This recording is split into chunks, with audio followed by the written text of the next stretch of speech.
A'udzu billahi minasyaitonir rajim. Bismillahirrahmanirrahim.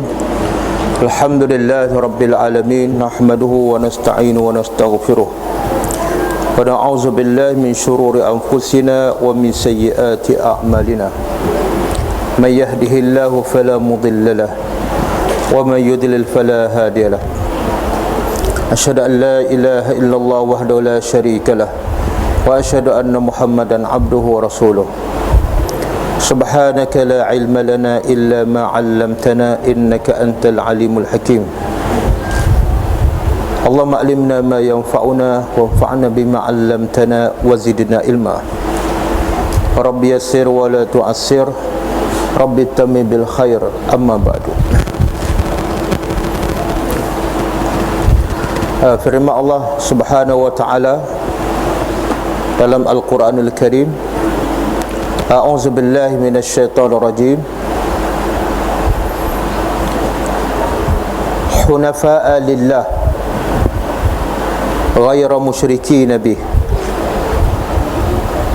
Faman yakfur bihi faka'annama kharra minas sama'i fatakhtafuhu at-tayru aw tahwihi ar-rihu ila makanin sahiq. Maksudnya, orang-orang yang beriman kepada Allah, hatinya, amalannya tidak pernah condong kepada yang tidak benar. Sebaliknya, hatinya, amalannya sentiasa lurus hanya kepada Allah Subhanahu wa ta'ala. Ghayra musyrikin bih, dan mereka tidak pernah mempersekutukan Allah Subhanahu wa ta'ala. Dan kata Allah Subhanahu wa ta'ala, faka'at wa man yusyrik bih, siapa yang mensyirikkan Allah, siapa yang mensekutukan Allah, faka'annama kharra minas sama', maka seolah dia jatuh daripada langit. Siapa yang mensyirikkan Allah, Allah bagi contoh supaya kita lebih faham, iaitu orang yang mensekutukan Allah, orang yang menduakan Allah, orang yang melakukan apa saja bukan kerana Allah, seolah-olah dia jatuh daripada langit. Kemudian fatakhtafuhu at-tayr, kemudian disambar oleh burung. Maknanya dia akan mati disambar oleh burung. Au tahwi bihi rih, ataupun dia ditiup oleh angin yang kencang ila makanin sahiq, ke tempat yang jauh entah ke mana. Allah Subhanahu wa ta'ala banyak memberi contoh-contoh ataupun perumpamaan di dalam Al-Quran supaya kita tatafakkarun, supaya kita berfikir. Musibah yang besar yang menimpa manusia ialah musibah yang besar yang menimpa manusia sejak daripada Nabi Adam sehinggalah sampai hari kiamat ialah mensyirikkan Allah. Sehingga Allah mengatakan, kalau kamu mensyirikkan Allah, seolah kamu jatuh daripada langit, kemudian disambar oleh burung, maka kamu akan binasa. Kamu akan binasa. Ataupun kamu ditiup oleh angin yang kencang, yang kuat, dan pergi ke tempat yang jauh dan tidak ada tempat untuk kamu kembali lagi. Itu gambaran orang yang mensyirikkan Allah. Dan sebab itulah kata Nabi SAW dalam satu hadis yang sahih, inna akhwafa ma atakhawwafu ala ummati al-isyraku billah wala aqsud an ta'buda al-asnam aw syamsan aw qamara walakin a'malan li ghairillah aw syahwatan khafiyah. Maksudnya, kata Nabi SAW, perkara yang paling aku takut, yang paling aku bimbang, yang paling aku risau kepada umatku ialah bukan kemiskinan, bukan kefakiran, bukan kebuluran, bukan ditimpa apa-apa saja musibah, tetapi perkara yang paling Nabi takut dan risau yang akan berlaku kepada umatnya ialah al-isyraku billah, mensyirikkan Allah, menduakan Allah.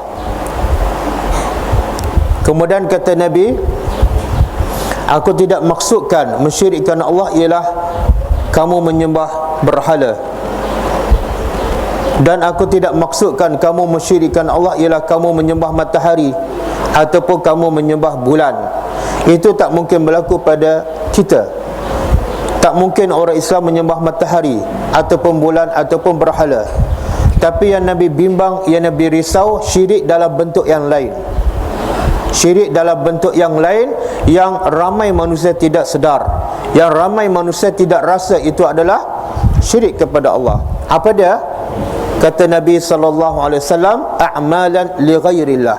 Kita bekerja, kita hidup bukan kerana Allah. Kita buat kerja apa-apa bukan kerana Allah, tapi kerana nafsu, maka itu juga adalah syirik yang paling Nabi risau dan bimbang.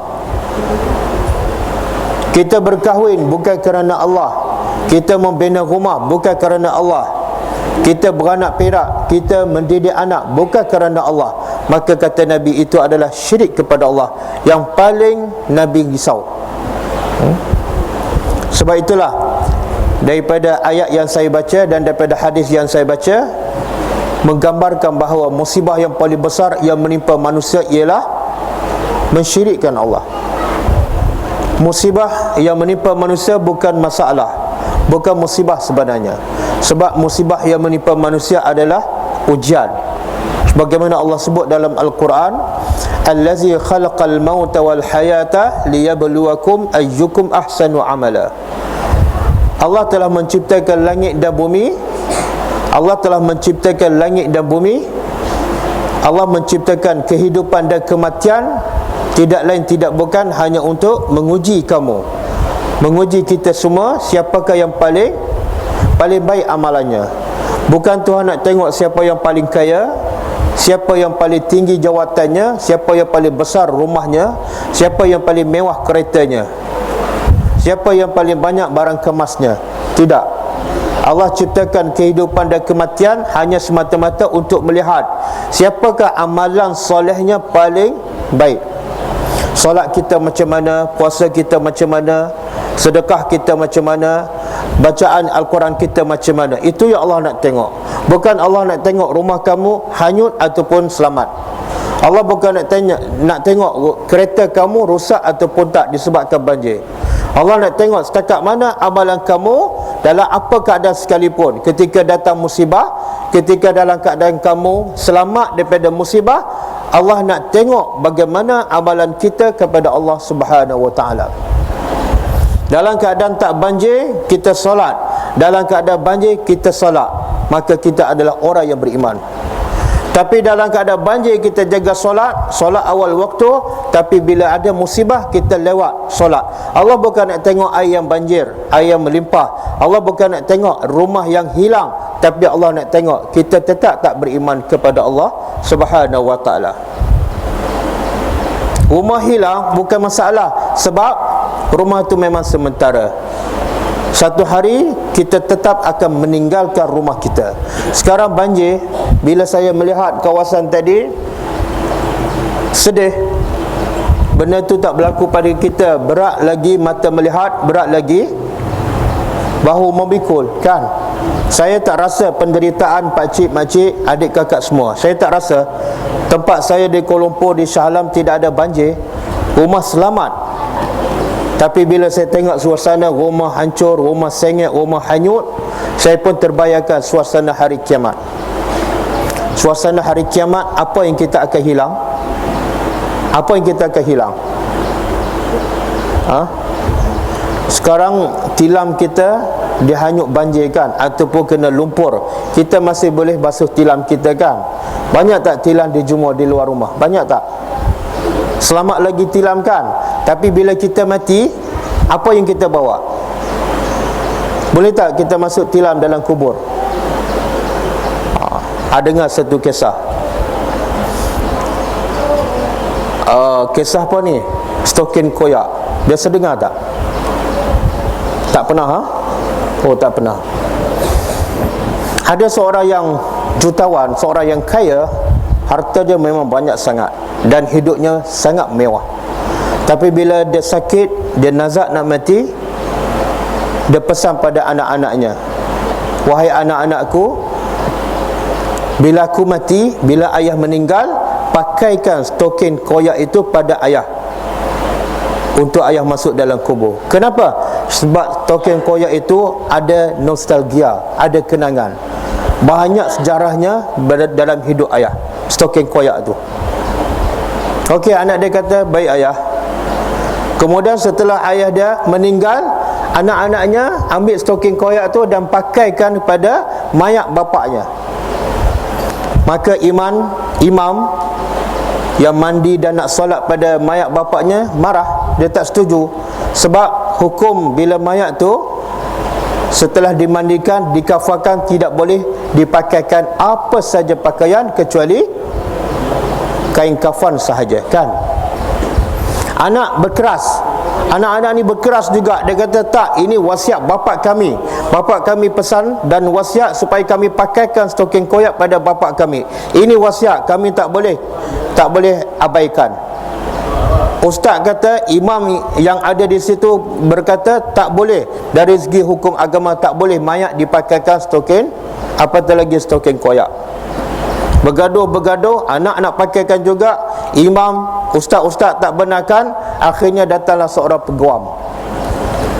Peguam tu bagi tahu, dengar semua, saya ada satu wasiat daripada si mati ni. Sebelum si mati ni meninggal, dia ada tulis satu surat wasiat dan dia pesan pada saya supaya saya bacakan surat ini kepada di hadapan anak-anak semua. Jadi peguam pun keluarkan surat wasiat daripada bapaknya.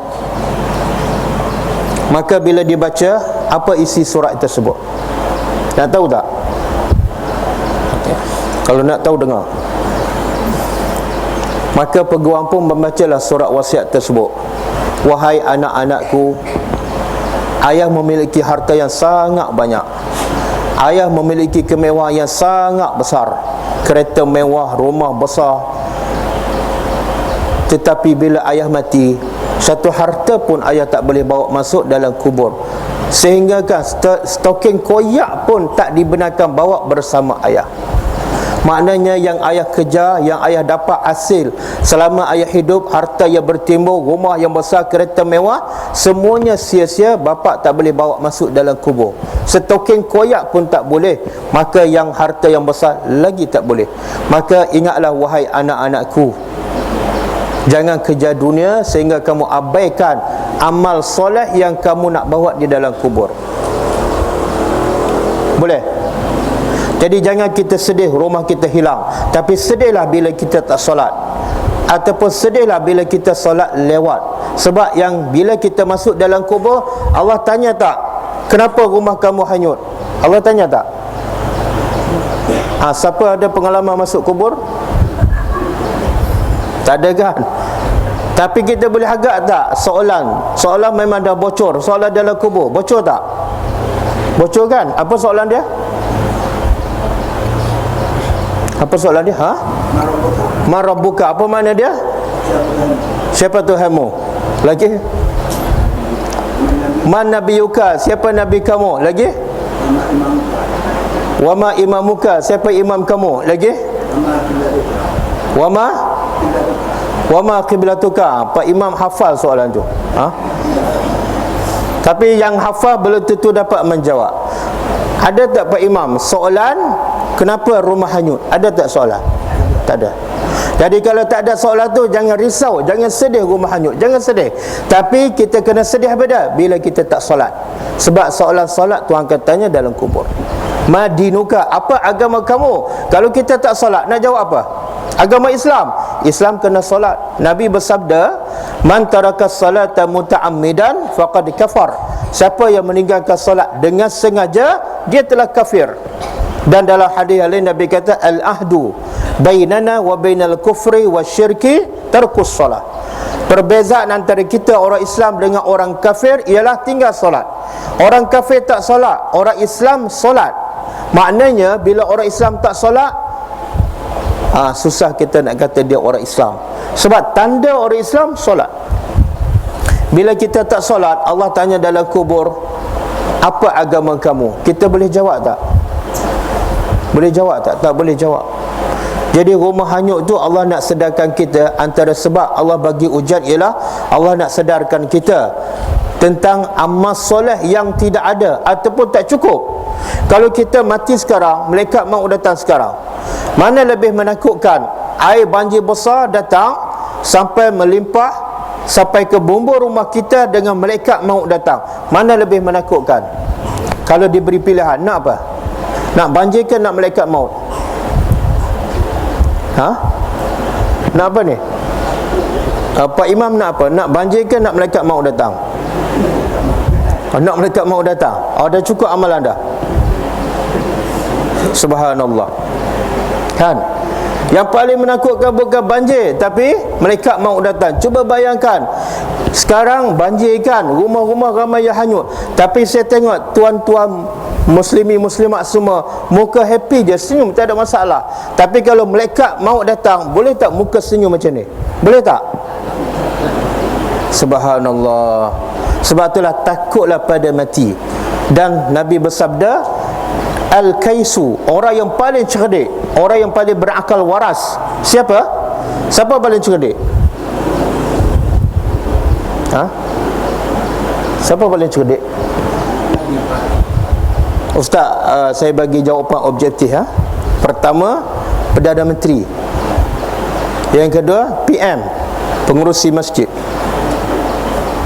Yang ketiga, Tan Sri. Yang keempat, Datuk.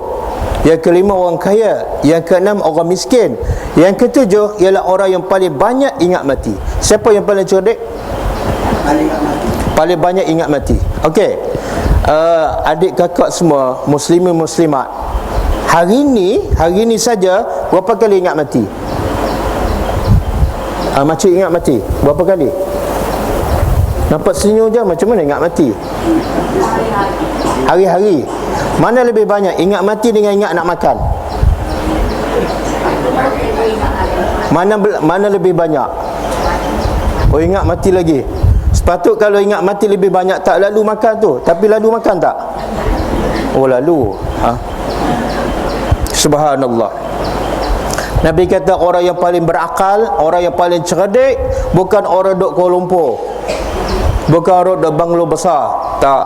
Bukan orang yang memiliki kereta mewah, tak. Orang yang paling cerdik, paling berakal ialah paling banyak ingat mati dan paling banyak persiapannya untuk mati. Subhanallah. Kita sekarang lebih banyak bersiap nak mati ke lebih banyak bersiap untuk bersih rumah? Boleh jawab soalan tak? Kita sekarang lebih banyak persiapan nak mati ke lebih banyak persiapan kemas rumah? Maaf Ustaz, nak ambil satu. Ada mak mati. Boleh? Abang-abang, pakcik-pakcik, boleh jawab tak soalan tu? Kita sejak banjir ni, kita lebih banyak persiapan untuk mati ataupun persiapan baiki rumah, kemas rumah? Oh, tak ada jawapan. Makcik? Oh, salat dulu, lepas tu sambung. Salat berapa minit? 10 minit. Kemah rumah? Panjang. Jadi banyak persiapan untuk kemah rumah lah tu. Kan? Saya tengok rumah-rumah kat sini, walaupun nak roboh, kadang-kadang roboh, tapi ada satu lagi tak roboh. Apa dia? Astro. Saya pun pelik, Astro tak roboh, tak tercabut pun. Pasal apa? Ke orang sini pakai ada mukjizat. Rumah kadang-kadang sengit, Astro tak sengit. Tapi Quran hilang tak? Quran dalam rumah hilang. Okey, sejak banjir, berapa lama dah banjir? Berapa lama dah? Apa dah? Sebulan dah? Sebulan lebih dah. Okey, sebulan lebih dah. Sejak banjir sebulan lebih, berapa kali tengok Astro? Makcik tak pernah tengok. Anak makcik tengok tak? Okey, berapa kali kita tengok astro dan berapa kali kita baca Al-Quran sejak banjir? Angkat tangan. Sejak banjir, siapa yang baca Quran setiap hari? Angkat tangan.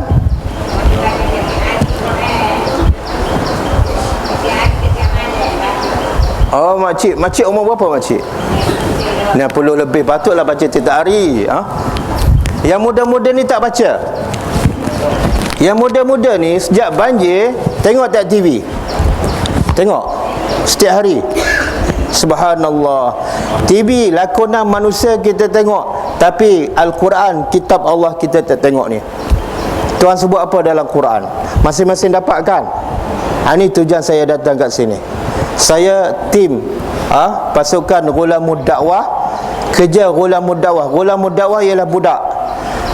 Nabi sebut dalam satu hadis yang sahih, ada seorang budak di zaman dahulu yang asalnya belajar sihir, kemudian dalam perjalanan belajar sihir dia mendengar tazkirah, peringatan daripada seorang rahib, seorang guru. Akhirnya dia beriman kepada Allah melalui rahib tersebut, dan akhirnya dia buat kerja dakwah. Apa kerja dia? Pertama, dia bantu selesaikan masalah orang. Ada masalah jalan raya ke, masalah kemiskinan, dia bantu. Tapi yang lebih besar daripada itu ialah dia bantu orang-orang yang syirik pada Allah, iaitu dia berdakwah kepada orang-orang yang syirik pada Allah, sehingga sebahagian besar penduduk negeri itu beriman kepada Allah. Inilah budak Ghulamud Dakwah. Nampak di belakang baju saya ada Ghulamud Dakwah. Ghulamud Dakwah makna budak yang berdakwah sehingga diri dia mati demi nak selamatkan akidah, bukan nak selamatkan fizikal manusia. Manusia selamat macam mana pun akan mati, betul tak? Tapi yang boleh diselamatkan apa dia? Akidah, iman. Jadi budak ni kerja dia yang lebih besar ialah selamatkan iman manusia. Dan saya ambil inspirasi daripada kisah budak ni. Saya datang ke sini untuk kali kedua. Saya dah datang sekali, ingat tak? Kat mana saya datang? Alhamdulillah. Masa tu saya bagi apa? Bagi duit. Ya Allah, saya bagi buku tak sebut, saya bagi duit. Kan ada saya bagi buku kan? Mesti tak baca buku ni. Tak boleh, duit boleh? Duit boleh. Makna pakcik tak mari lah tu. Subhanallah. Okey. Sekarang saya datang bawa buku Quran terjemahan. Semua dapat kan? Saya cari sponsor daripada orang kaya di Kuala Lumpur, orang yang berduit. Saya kata tolonglah infak dan beli Quran terjemahan. Saya nak bagi pada orang-orang yang di Kelantan yang mungkin lama tak baca Quran, ataupun baca Quran tapi tak faham. Kita kalau dengar cakap mak bapak kita, faham tak? Faham tak? Faham. Kita dengar cakap ketua kita, kita faham tak? Kalau anak kita bercakap, kalau kita bercakap pada anak kita tak faham dan buat tak faham, kita marah tak? Sebab apa kita marah? Sebab dia tak hormat kita kan? Kita melahirkan dia, kita membesarkan dia, tiba-tiba kita cakap dia tak faham. Maka begitulah, kalau kata-kata kita, anak tak faham, kita marah. Kalau kata-kata Allah, kita baca tak faham. Patut ke tak? Siapa faham Al-Quran? Ramai tak faham kan? Tuhan kata apa? Apa Tuhan kata pada orang baca Quran tapi tak faham? Siapa tahu? Tuhan kata apa? Saya tak tahu adik kakak semua boleh tak buka Quran sekarang? Boleh? Boleh cuba buka. Kita belajar buka Quran terjemahan. Saya nak tunjuk cara-cara nak baca Al-Quran terjemahan. Buka surah Al-Jumu'ah. Tengok sendiri ya. Surah Al-Jumu'ah. Tak nampak? Okey, yang nampak tengok, yang tak nampak dengar. Nama surah Al-Jumu'ah. Al-Jumu'at, hari Jumaat.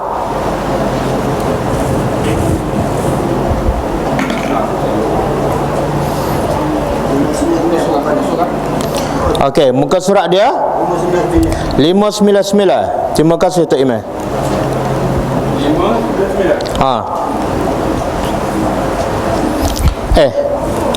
Quran saya muka surat 553. Surah nombor surah 62. Cuba tengok. Cubalah belajar buka Quran terjemahan. Biasa kita buka TV je kan, buka rumah je. Tapi Quran terjemahan 553.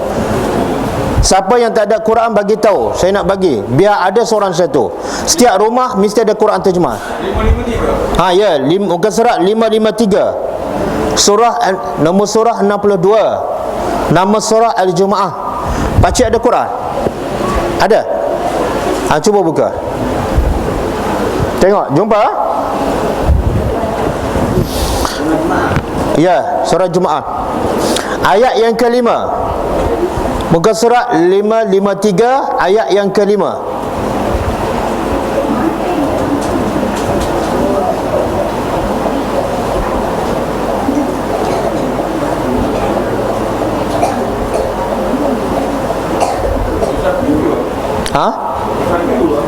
Tengok ayat 5. Ayat nombor 5. Ayat nombor 5. Jumpa tak? Ya, masalul lazi. Coba tengok tengok. Auzubillahi minasyaitonirrajim. Masalul lazina humilat taurata summa lam yahmiluha kamasalil himari yahmilu asfara. Bi'sa masalul qaumil lazina kazzabu biayatillah wallahu la yahdil qaumaz zalimin. Apa Tuhan kata? Perumpamaan orang yang diberi tugas membawa kitab Taurat, kemudian mereka tidak membawanya, iaitu tidak beramal dengannya. Siapa ni? Siapa yang diberi kitab Taurat? Siapa dia? Bani Israel kan, orang Yahudi. Orang Yahudi diberi kitab Taurat oleh Allah Subhanahu Wa Taala melalui nabinya Nabi Musa alaihissalam. Tapi bila diberi kitab Taurat, dia tak faham dan dia tak amalkan. Maka Tuhan buat contoh, perumpamaannya sama seperti apa? Sama seperti apa? Keldai. Alhamdulillah, jumpa. Tuhan kata sama seperti keldai. Siapa ni? Orang yang baca kitab tapi tak faham ataupun tak beramal. Ustaz bagi contoh. Cuba dengar. Keldai ni, antara fungsi keldai ialah, dululah, bukan sekarang. Dulu zaman Rasulullah, zaman jahilah, bila dia nak angkat barang, dia gunakan keldai. Dulu mana ada lori, mana ada kapal laut. Bila nak angkat barang, dia gunakan keldai. Termasuklah bila nak pindah kitab-kitab, dia gunakan keldai. Maka dia letaklah berpuluh-puluh kitab di atas belakang keldai. Kemudian keldai membawalah kitab tu. Setiap hari keldai bawa kitab. Kemudian bila sampai ke tempat yang nak dibawa, cuba kita tanya keldai. Cuba kita tanya keldai. Keldai, kamu faham tak apa isi kitab yang kamu bawa tu? Apa dia jawab? Dia jawab apa? Keldai tahu kan? Tak tahu keldai? Oh, tak pernah tengok. Keldai ni dia macam apa? Adik pada kuda. Adik pada kuda. Kuda tu abang dia. Nak sama dengan kuda lah, tapi bukan kuda. Jadi keldai ni bila ditanya, tahu tak apa isi kitab yang kamu bawa berhari-hari, berbulan-bulan, keldai jawab apa? Keldai jawab apa? Dia tak jawab lah, dia tak boleh cakap kan? Samalah kalau tanya ramai orang yang baca Quran berpuluh tahun, kamu faham tak apa yang kamu baca? Dia jawab apa? Dia jawab apa? Tak tahu. Tengok Tuhan buat contoh. Bukan saya buat contoh, bukan saya. Tuhan kata, siapa yang baca kitab ataupun baca Quran tapi tak faham, sama seperti keldai. Sebab itulah baca Quran kena faham. Dan sebab tu saya bawa Quran terjemahan. Ada orang nak kirim Quran yang tidak ada terjemahan. Saya kata tak apalah. Dia banyak dah masjid-masjid di surau ada Quran terjemahan. Kadang-kadang di sini pun ada Quran Quran biasa kan. Quran yang tidak ada terjemah. Banyak dah. Kadang-kadang banjir kan, habis dia hanyut oleh air bah. Jadi sekarang tolonglah baca Quran terjemahan. Tolonglah baca di rumah. Kalau tak boleh Kalau tak boleh baca lama pun, ambillah setengah jam saja, bacalah Quran terjemahan. Duduklah dengan anak isteri. Kalau tak faham, dah baca terjemahan tak faham, buat apa? Ambil nombor telefon saya. Ustaz, saya baca ayat sekian-sekian, saya tak faham. Apa maksud dia? Boleh tak Ustaz bagi pencerahan ataupun huraikan? Boleh? Boleh tak? Kita kalau lapar, kita cari tak rezeki? Cari, walaupun kedai jauh. Takkanlah tak faham Quran, kita tak cuba nak bertanya. Sebab apa? Makan tu untuk selamatkan hidup kita di dunia sahaja. Tapi faham Al-Quran dan ikut ajarannya, dia akan bawa kita sampai ke akhirat. Boleh satu. Jadi saya harap Quran yang diberi ini, masing-masing balik rumah bacalah setiap hari. Kalau tak boleh 1 jam pun, paling kurang setengah jam. Mula daripada surah pendek-pendek tu, surah Qul a'udzu birabbin nas, tengok terjemahan. Baca terjemahan dulu, kemudian baca ayat Quran. Barulah kita rasa apa? Kita rasa kebesaran Allah. Sebab ayat tu bukan ayat manusia, bukan kata-kata biasa. Kita tengok drama lakonan manusia pun kita faham. Takkanlah kata-kata Tuhan pencipta sekalian alam kita tak boleh faham. Itu satu perkara yang tidak patut. Okey? Kemudian yang kedua, saya bagi buku ni, masing-masing dapatkan. Kenapa anda wajib solat? Kenapa anda wajib solat? Ramai orang tak solat sebab tak tahu sebab, ataupun ramai orang solat sambil lewat saja. Lepas batuk di tangga, solat lewat, solat tak pergi di masjid. Kadang-kadang solat habis waktu. Sebab apa? Dia tak tahu apa sebab. Jadi dalam buku kecil ni saya sebut lebih kurang ada cuba buka buku kecil pula. Buka sekarang. Kalau tak buka sekarang, dia balik rumah simpan ni. Buka sekarang.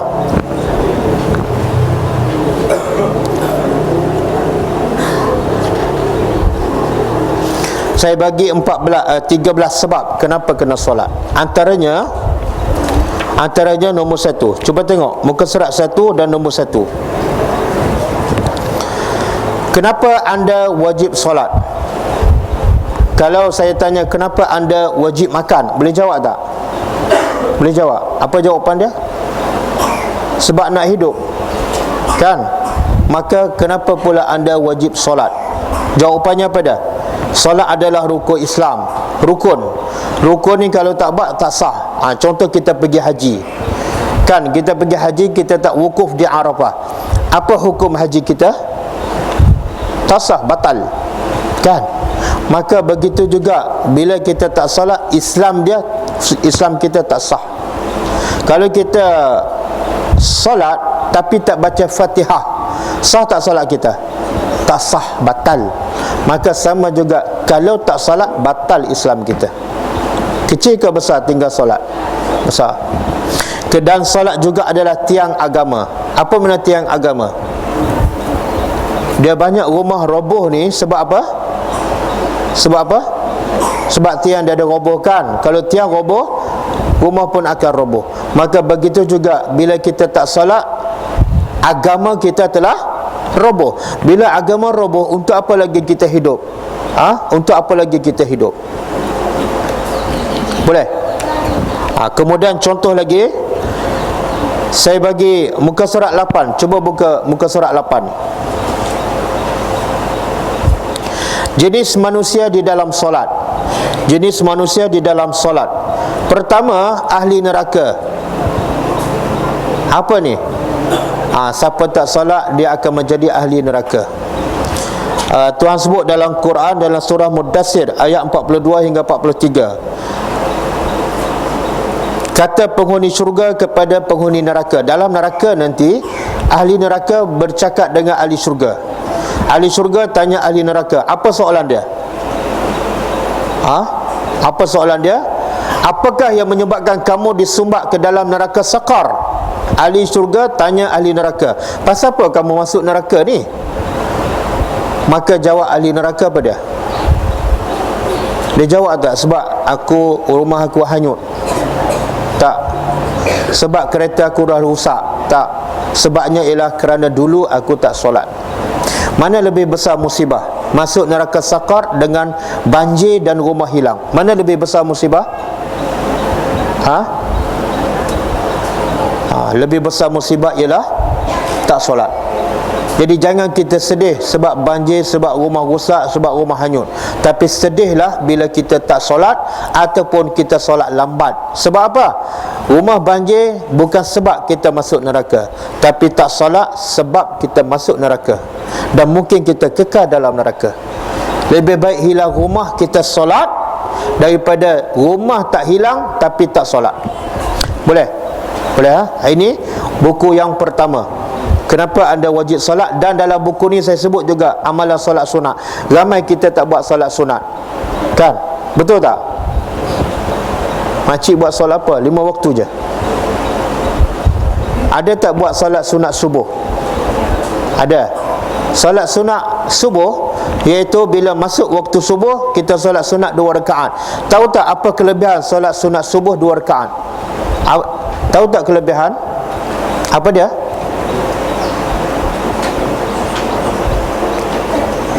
Apa dia?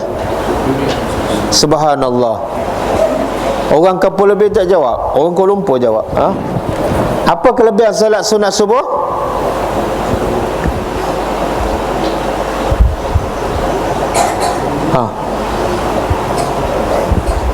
Kelebihannya Nabi kata khairu minad dunya wa ma fiha. Salat sunat 2 rakaat sebelum fardu subuh 2 minit sahaja lebih baik pada dunia dan segala isinya. Subhanallah. Kita duk sibuk kemah rumah, sedih rumah hilang sampai tak salat sunat subuh, dan rugi apa? Bukan hilang rumah, hilang dunia dan segala isinya. Rugi tak? Jadi dalam buku ni, baca di hujung buku ni saya sebut kelebihan solat-solat sunat supaya kita solat. Kenapa kena solat? Sebab kelebihannya sangat-sangat besar. Baca dalam buku ni. Kemudian solat sunat 12 rakaat saya sebut juga kelebihan. Solat sunat witir saya sebut kelebihan. Bacalah buku ni. Okey, yang kedua, saya bagi buku Matlamat Hidup Seorang Muslim dan kewajipan mentadabbur Al-Quran. Tadabbur ni makna baca Quran dan kena faham dan kena amal. Bagaimana nak faham Quran, bagaimana nak beramal? Baca buku kecil ni dulu. Kemudian lepas tu bacalah Quran terjemahan yang kami bagi. Boleh?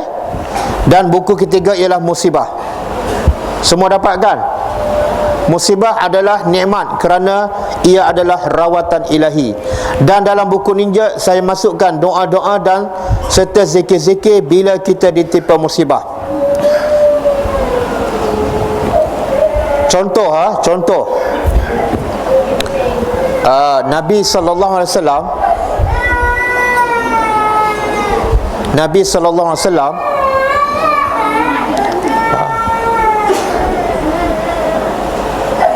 Okey. Kata Abdullah bin Umar, aku mengira Nabi beristighfar kepada Allah 100 kali setiap hari. Nabi istighfar, bertaubat kepada Allah 100 kali setiap hari. Apa zikir yang Nabi baca untuk bertaubat kepada Allah? Apa dia? Ada dalam buku ni saya tulis, iaitu cuba buka muka surat 33. Muka surat 33. Rabbi firli wa tub alayya innaka antat tawwabul ghafur. Wahai Tuhanku, ampunkan dosaku dan terimalah taubatku. Sesungguhnya Engkau Maha Pengampun lagi Maha Penerima taubat. Subhanallah. Nabi yang tak ada dosa pun istighfar 100 kali setiap hari. Maka kita yang banyak dosa, dan mungkin setiap hari kita buat berpuluh ataupun beratus dosa, maka sepatut kita kena istighfar lebih daripada 100 kali. Boleh Dan banyak lagi saya sebut zikir-zikir dalam buku ni. Jadi jangan buang masa termenung je. Kadang-kadang duk lepak kedai kopi kan, setengah jam, 1 jam tak jadi pahala. Maka baca zikir yang ada dalam buku ni.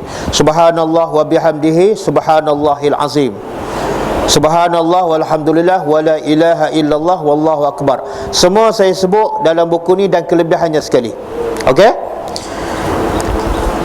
Jadi semua saya bagi 4 Satu Quran terjemahan, Yang kedua, buku pasal tadabbur Al-Quran. Yang ketiga, buku pasal musibah. Apa hikmah musibah? Allah bagi banjir itu sebenarnya Allah sayang pada kita. Allah nak kita ingat balik kepadanya dan kita kembali padanya. Dan yang ketiga, pasal kenapa kita wajib solat dan kelebihan solat sunat. Okey, boleh ya? Muslimin muslimat yang dirahmati Allah. Jadi saya rasa cukup tazkirah saya tengah hari ini, dan saya ucap terima kasih banyak-banyak pertamanya kepada Tuan Imam kita yang membenarkan untuk saya dan kumpulan kami untuk sama-sama memberi peringatan kepada kita semua, dan juga memberi peluang untuk kami berkenalan dengan semua. Dan insya-Allah lepas ni kita ada jamuan kan? Ada jamuan kan? Ada? Ada. Ha? Ada jamuan ha? Tak apa. Tak apa, tak siapa makanan tak apa. Buku dah sampai kan? Baca buku dulu sementara makanan sampai. Okey. Dan insya-Allah saya akan bagi sedikit sumbangan. Okey, boleh. Jadi masalah terima jadi kebanyakan saya lah jadi tak faham masalah terima tu ada ke ayat ataupun benda-benda yang cepat ingat terima ayat seperti Al-Fatihah tu boleh baca saja kita sembahyang gitu. Jadi maknanya tak tahu juga. Apabila kita nak orang itu ada ayat-ayat ataupun doa-doa untuk cepat ingat. Maksudnya doa-doa yang boleh membantu kita untuk faham ayat Al-Quran. Doa ada, tapi sebelum doa kena baca terjemahan, kena belajar. Kalau kita doa saja tapi tak belajar dan tak baca terjemahan, kita tak akan faham. Bacalah doa selama mana 10 tahun ke, minta Allah bagi kita faham Al-Quran, tapi kita tak belajar dan kita tak baca terjemahan, kita tak mungkin faham Al-Quran. Sebab itulah Nabi sendiri pun belajar tak? Nabi belajar tak? Ayat pertama yang turun apa dia? Iqra. Tuhan suruh Nabi bacakan. Maksudnya baca dan belajarlah. Baca dan belajarlah. Jadi pertama sekali nak faham Al-Quran kena baca dan kena belajar. Sebab tu saya bagi Quran terjemahan. Tak cukup dengan berdoa. Yang kedua, ada doa. Nabi ajar kita doa apa dia? Apa Nabi ajar? Antara doa yang Nabi ajar ialah Allahumma inni a'udzubika min ilmin la yanfa' wa min qalbin la yakhsha wa min nafsin la tashba' wa min da'watin la yustajabu lah. Ya Allah, panjang doa tu. Kena tulis. Baguslah tu. Bila saya baca nak tahu doa tu dan minta tulis, itu bagus. Ada setengah orang panjanglah ustaz, tak payahlah. Itu doa tu tak ada. Nanti kalau jemput saya sekali lagi, saya bagi doa tu. Kalau nak doa tu, jemput saya lagi ya. Okey, InsyaAllah nanti saya bagi ke abang nanti ya, InsyaAllah. Okey, ada soalan lagi? Nanti saya tulis. Nanti saya tulis pada Pak Imam. Pak Imam boleh bagi pada semua. Di sini internet tak ada kan? Ada WhatsApp tak sini? WhatsApp ada? Ada? Tak, orang sini ada tak WhatsApp? Ada? Ada? Bagi nombor telefon saya akan hantar, saya akan sharekan. Boleh ya? Okey, ada soalan lain? Alangkah baiknya, alangkah bahagianya hidup kalau setiap kali waktu solat boleh seramai ini. Boleh tak Pak Imam?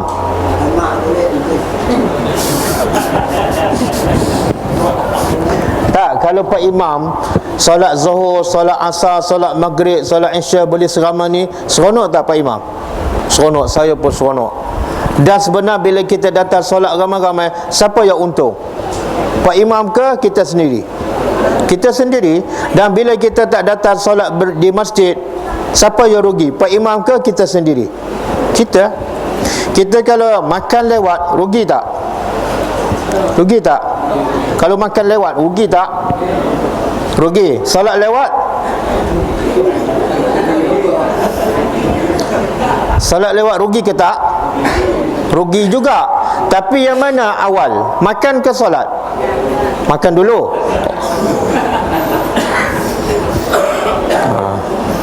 Pak Imam, nampak kena buat ceramah bersiri ya? Ha?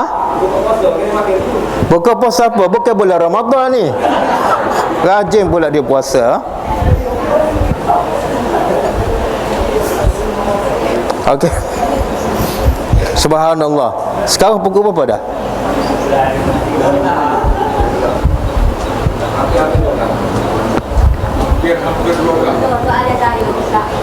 Okey. Oh, nak minta tenang hati.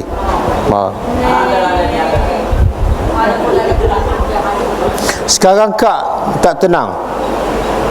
Boleh cerita tak tenang tu macam mana? Sebab rumah hilang ke? Tak, sebab apa? Oh. Okey, dengar. Dengar kak. Firman Allah Ta'ala, "Wa man a'rada an zikri fa inna lahu ma'isyatan danka wa nahsyuruhu yaumal qiyamati a'ma. Qala rabbi lima hasyartani a'ma. Qala rabbi lima hasyartani a'ma. Qala kadzalika qala rabbi lima hasyartani a'ma wa qad kuntu basira." Dengar, Tuhan kata apa? Siapa yang berpaling daripada zikri, daripada ajaran Al-Quran, siapa yang berpaling daripada ajaran Al-Quran, maka fa inna lahu ma'isyatan danka, maka dia akan berada dalam kegelisahan, ketakutan, kebimbangan. Dia tidak akan bahagia. Siapa ni yang berpaling daripada Al-Quran? Okey, saya nak bagi contoh orang yang berpaling pada Al-Quran. Saya nak bagi contoh. Tuhan kata, tutuplah aurat. Kita buka aurat. Kita telah berpaling. Bila berpaling, Tuhan kata apa? Kehidupannya tak akan tenang. Mustahil. Mustahil orang yang tak ikut perintah Allah hatinya tenang. Mustahil. Sebab yang berkata tidak tenang ialah Allah. Boleh faham? Jadi siapa saja hati dia tak tenang, coba ceklah diri dia. Coba cek, muhasabah diri dia. Pasti ada yang dia tak ikut perintah Allah. Kadang-kadang dia solat lambat. Kadang-kadang anak dia tak solat, dia tak tegur, dia tak cegah. Kadang-kadang anak dia buka aurat, dia dah tutup aurat. Anak dia tak tutup aurat, tapi dia tak cegah, maka jiwa dia tak tenang. Sebab Nabi kata, man ra'a minkum munkaran, siapa saja lihat kemungkaran, wajib dia cegah dengan tangan. Kalau tak mampu, dengan lidah, bagilah nasihat, bagilah teguran. Kalau tak mampu juga, kena benci dalam hati perbuatan mungkar itu. Dan Nabi kata itulah iman yang paling lemah. Dan kalau dia tak benci langsung, Nabi kata dia tak ada iman. Bila tidak ada iman, hatinya tidak tenang. Percayalah, yakinlah kata Allah, siapa yang tak ikut ajaran Al-Quran, siapa yang berpaling daripada ajaran Al-Quran, dia hidup dalam kesempitan. Bukan harta, tapi jiwanya, hatinya tidak tenteram. Cuba cek diri kita.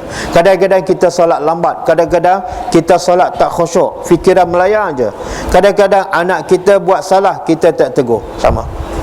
Bahkan saya nak ingatkan pakcik-pakcik ni yang ada anak kan, kadang-kadang anak kita keluar rumah buka aurat. Saya pusing tadi, saya tengok ramai yang duduk beranda, duduk kat tingkap buka aurat. Sebenarnya tak boleh, haram. Mana-mana bapa ataupun suami yang biarkan anak dia, isteri dia buka aurat dan dilihat oleh orang lain, maka kata Nabi, dia adalah dayus. Dan Nabi kata, siapa yang dayus haram masuk syurga. Itulah sebab tidak tenang. Boleh tak? Subhanallah. Saya sebenarnya tengok rumah hanyut, rumah hancur, rumah sengit, saya tak risau sangat. Tapi bila saya tengok orang buka aurat, bila orang tak solat, saya lagi sedih. Kenapa? Sebab buka aurat dibawa sampai ke akhirat dan masuk neraka. Tapi rumah hanyut tak membawa ke akhirat. Dia setakat tu je, setakat dunia. Siapa yang tak solat, dia akan bawa sampai ke akhirat. Boleh? Jadi bila hati tak tenang, tanda sebabnya satu je. Tuan kata apa tadi? Siapa yang tak ikut ajaran aku, hidupnya sempit, jiwanya tidak tenteram. Dan sebaliknya Tuhan sebut dalam Quran, man amila salihan min zakarin aw unsa wa huwa mu'min falanuhyiyannahu hayatan tayyibah. Dengar, Tuhan kata apa? Siapa yang beramal soleh dan dia beriman kepada Allah, sama ada lelaki ataupun perempuan, maka Tuhan janji pula, apa dia? Falanuhyiyannahu hayatan tayyibah, maka pasti kami akan beri kepadanya kehidupan yang tayyibah, kehidupan yang baik, yang tenang. Walaupun harta tak ada, walaupun rumah hilang, tapi dia tetap beriman pada Allah, dia tetap tutup aurat, dia tetap jaga solat, maka Tuhan kata hidupnya tenang je. Macam Nabi Yunus. Nabi Yunus duduk dalam perut ikan, kan? Nabi Yunus bukan hilang rumah, hilang segala-gala, dia duduk dalam perut ikan. Tak ada siapa yang tahu dia berada dalam perut ikan. Tapi dalam perut ikan dia tenang tak? Tenang. Sebab apa? Sebab dia berzikir pada Allah. Dalam perut ikan pun dia berzikir pada Allah. Apa zikir Nabi Yunus? Apa zikir Nabi Yunus?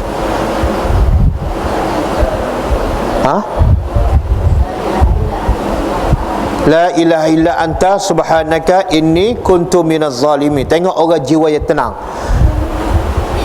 Tengok orang jiwa yang tenang duduk dalam perut ikan ni. Kalau kita duduk dalam perut ikan, kita berzikir tak? Berzikir ke? Berzikir tak? Kalau Pak Imam duduk dalam perut ikan, berzikir tak?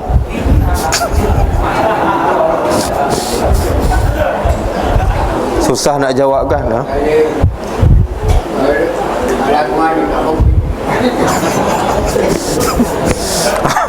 Betul pakcik. Dia fikir bukan berzikir, macam mana nak tubik ni, aku lemah ni, aku nak mati ni. Betul tak? Subhanallah. Kita duduk di luar perut ikan berzikir ke tak? Kalau di luar perut ikan tak berzikir, dalam perut pandai pakcik. Pandai tapi salah. Subhanallah. Berzikirlah pada Allah. Jangan jadi alasan rumah tak ada, kita pun tak zikir. Nabi Yunus duduk dalam perut ikan tetap berzikir, kan? Ashabul Kahfi, kan? Dalam kisah surah Al-Kahfi, dia duduk kat mana? Dalam gua. Berapa tahun dalam gua? Berapa tahun? Nampak sangat tak ada buat Al-Quran. 309 tahun duduk dalam gua. Ada rumah tak? Ada elektrik tak? Ada line telefon? Ada Unify? Ada peti ais? Ada apa lagi? Tak ada apa satu kan? Tapi dia tenang tak duduk dalam gua tu? Tenang. Mana tahu? Mana tahu dia tenang? Dia tidur. Orang kalau boleh tidur tenang tak? Yang tak boleh tidur ni ialah orang yang tidur sekejap bangun, tidur sekejap bangun. Sebab apa? Tak tenang. Kenapa tak tenang? Hutang banyak. Subhanallah. Tengok, Ashabul Kahfi duduk dalam gua yang tidak ada elektrik, tidak ada segala-galanya. Bukan rumah saja tak ada, semuanya tak ada. Tapi dia tenang 309 tahun. Sebab apa? Sebab dia ikut perintah Allah. Kenapa dia pergi ke dalam gua tu? Kenapa? Sebab dia nak selamatkan iman dia. Bukan nak selamatkan rumah, bukan nak selamatkan tilam, bukan nak selamatkan kereta, tapi nak selamatkan iman. Dia tinggal semua dunia dia. Subhanallah. Maka dia dapatlah ketenangan. Jangan kita nak kemah rumah buka aurat, kita tak akan tenang. Janganlah kita nak baiki rumah, kita lewatkan solat, kita tak akan tenang. Boleh? Alhamdulillah. Sekarang dah tenang. Alhamdulillah. Okey, ada soalan lain? Boleh apa ni, makanan dah sampai dah? Kalau makanan sampai saya kena berhenti. Sebab Nabi kata bila makanan dihidangkan hendaklah makan dulu. Okey, cukup setakat ni ya. Apa yang baik daripada Allah Subhanahu Wa Taala, apa yang tidak baik daripada saya. Dan saya sekali lagi mengucapkan berbanyak terima kasih kepada Tuan Imam, kepada semua orang kampung Lebir yang sudi menerima saya dan sudi mendengar tazkirah daripada saya dan menerima sedikit bantuan daripada pihak kami. Semoga kita akan berjumpa lagi di lain kali. Dan saya nak bagi sedikit sumbangan. Saya tak tahu berapa jumlah ni. Macam mana ni? Jumlah macam mana dia? Jumlah? Jumlah tak boleh bagi tahu. Maksud jumlah ramai. Maksud saya jumlah orang ni. Cara saya nak bagi satu keluarga satu. Okey, boleh. Okey, jadi kita jemputlah. Sebab saya tak tahu nama, senarai nama pun tak ada. Wakil keluarga datang seorang-seorang.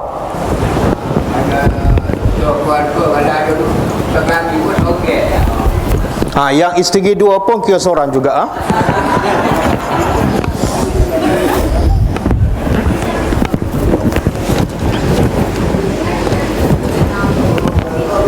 Apa dia?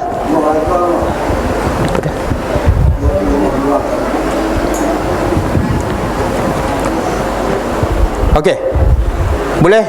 Wakil satu keluarga satu orang datang. Okey. Laki dulu. Laki dulu. Okey, seterusnya. Saya ni bini. Apa dia? Ini biniku. Okey. Okey, sama-sama. Dua keluarga. Dua isteri. Dua cucu anak. Okey. Banyak dua isteri. Terima kasih. Okey, sama-sama. Masuk Ustaz. Okey.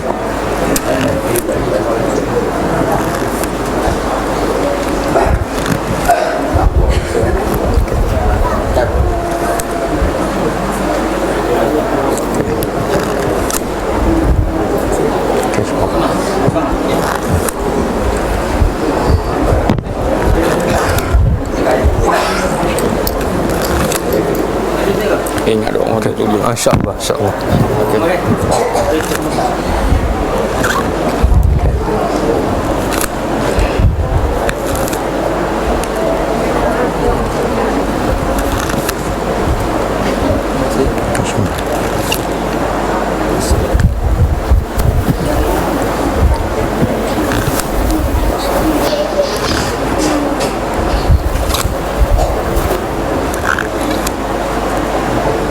Semula.